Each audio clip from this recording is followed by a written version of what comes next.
이번 주에 여론조사가 많이 진행됐는데요. 그중에 세계일보의 여론조사가 있습니다. 네. 한국갤럽에 의뢰한 건데 이게 왜 언론의 주목을 받았냐면 한동훈 국민의힘 비상대책위원장과 이재명 더불어민주당 대표가 각각 26%로 차기 대통령 선호도가 동률이 됐다 이런 건데 이 의미 있는 조사인가요? 어떻습니까? 의미 있는 조사죠. 아 그렇습니까? 예, 의미 있는 조사인 게 지금 갤럽 조사만이 유일하게 국민의힘과 한동훈 비대위원장이 결과가 잘 나옵니다. 아 그렇습니까? 갤럽 네. 조사만이 유일하게 지금 전화 면접 조사죠. 네네. 대부분의 조사가 지금 ARS 조사로 이루어지고 있는데 네.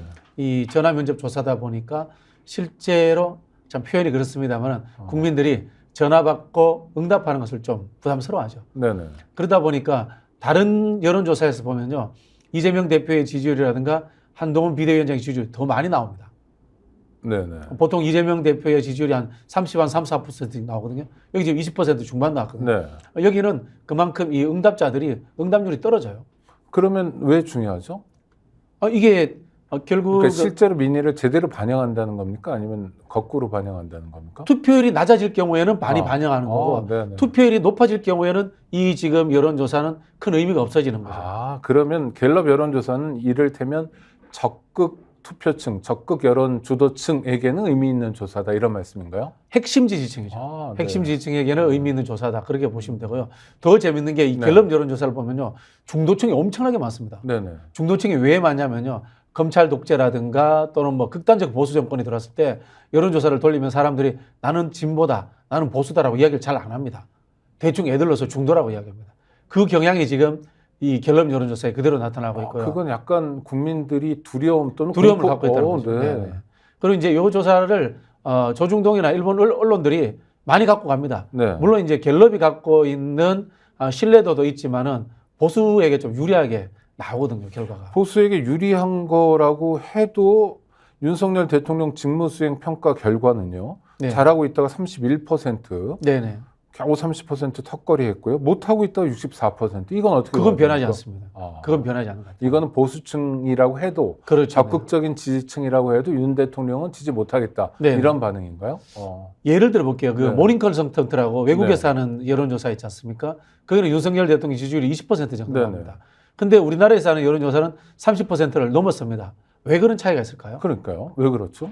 그건요, 우리나라에서 하는 여론조사에는 늘 응답하지 않는 층이 30에서 35%가 존재합니다. 네. 이 사람들이 모집단에서 빠지는 겁니다. 아. 모집단의 숫자가 줄어드니까 실제로 전 국민 전체에서는 20%만 윤석열을 지지하지만은 30%로 상향 조정되는 거예요. 네. 이게 사실은 대한민국의 투표율하고 비슷합니다. 네. 일반 그 국민들은 이걸 잘 모르시죠. 네. 그러니까 전체 민의가 31%가 잘한다라고 볼 수는 결코 없다는 거고요. 그 31%라고 하는 게 응답자 중에 응답자가 31% 니까. 75% 정도가 정치에 참여한다고 가정했을 때인 겁니다. 네네. 25%는 빠져 있는 거죠. 네. 25%를 넣어서 모집단을 키워버리잖아요. 그러면 모닝 컨설턴트에 있는 여론조사하고 비슷합니다. 네. 이게 우리가 이제 체감 여론이라는 것과 유사해지는데요. 길에 나가서 물어보면 사람들 4명 중에 1명은 윤석열을 싫어합니다. 네. 근데 여론조사를 하면 3명 중에 1명이 싫어하잖아요. 25%, 그렇죠. 33%. 4명과 3명의 네. 차이는 엄청나게 있는데요. 네네. 이거는 늘 투표하지 않는 분들이 빠져있기 때문에 그런 거예요.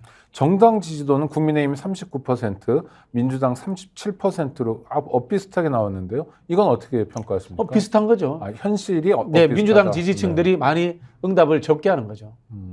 그런데도 불구하고 이번 총선에서 어느 당 후보가 당선돼야 되느냐. 그러면 이제 지지율하고 비슷하게 나가야 되는데 국민의힘이 당선돼야 된다는 게 32%, 민주당이 당선돼야 된다는 게 35%로 오히려 3%포인트 높았어요.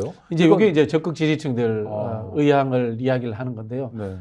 보통 이제 그래서 이제 우리가 정치 여론조사를 이야기할 때 정치 여론조사는 허위의식이 포함되어 있다 이런 네네. 얘기를 합니다. 옳고 그름이 선택이 존재하는 거죠. 금방 우리가 이제 이야기했듯이 윤석열을 좋아하느냐 싫어하느냐에서 싫어한다가 많이 나왔지 않습니까? 근데 투표할 때는 어디 하겠느냐 그러면 좀 떨어져요 또. 민주당이 더 적게 나옵니다. 근데 특정인을 넣어서 이야기하면 또 더 떨어져 버립니다. 네. 이게 한국인들이 가지고 있는 하나의 정치적 허위의식인 거죠. 사람을 꼭 집어서 이야기할 때 제일 부담스러워하는 거죠. 그러면요. 우리 박진영 교수님은 정치에 관해서는 이론과 소위 실무를 겸한 분이니까 뭐 그 정도는 겸비한 아니고 분이시니까 이런 여론조사 결과가 계속 쏟아져 나오잖아요. 또 언론사가 주도해서 하기도 하고 우리 이 시청자 입장에서 구독자 입장에서 어떻게 봐야 제대로 보는 걸까요? 경향을 보는 게 맞죠. 경향. 흐름. 아, 흐름. 네. 흐름을 보고 기간을 두고 평균치를 이해하는 것이 네. 가장 좋지 않겠나 뭐 그런 생각이 듭니다. 그러니까 일종의 참고 사항으로만 봐라라는 거죠. 그렇죠. 네. 우리 이제 정치학하는 사람들이 한국의 여론조사를 정치권에서 과도하게 인용할 때 쓰는 표현이 있습니다. 네. 리서치와 일렉션도 구별할 줄 모르느냐. 네. 네. 리서치거든요, 이거는. 네. 참조형이거든요. 그렇죠. 일렉션은 선거잖아요. 네. 일렉션은 오차가 존재하면 안 되잖아요. 그렇죠. 리서치는 오차가 존재해도 되는 거지 않습니까? 네. 플러스 마이너스 뭐가 그렇죠. 있죠? 근데 네. 이걸 언제 설명하냐면은 정당에서 경선할 때 여론조사 반영하잖아요. 네. 그럴 때마다 정치학자들이 비판할 때 아이고 리서치하고 일렉션도 구별 못해 네. 이런 이야기를 하죠. 네. 네. 여론조사를 가지고 정당에서 경선으로 활용하는 것은 대한민국과 일본밖에 없죠. 그렇습니까? 그러면은 선거라는 건 한 표만 이겨도 이기는 거니까. 그렇죠. 네, 네. 네. 선거는 엄연히 다르다. 선거는 한 표의 오차만 있어도 부정선거가 되잖아요. 네. 여론조사는 오차가 있어도 문제 없잖아요. 그러면 또 하나 이 여당 비대위원장이라는 게 여당 대표니까 그렇죠. 아무래도 여당의 얼굴이니까요. 대통령 차기 대통령 후보로 거론되는 건 자연스러울 수도 있는데 한동훈 국민의힘 비상대책위원장이 이재명 대표와 엇비슷한 수준으로 지지받고 있다. 이건 뭐 한동훈의 승리입니까? 성장입니까? 어떻게 봐야 됩니까? 성장했다고 봐야죠. 네, 성장. 결국은 이거 아니겠습니까? 보수 지지층 내에 후보가 없으니까 네. 한동훈 쪽으로 몰아준 거죠. 아, 근데 우리가 이런 생각을 합니다. 진보가 한 35%, 네. 보수도 한 35% 정도 됩니다. 네, 네. 한국의 지형에.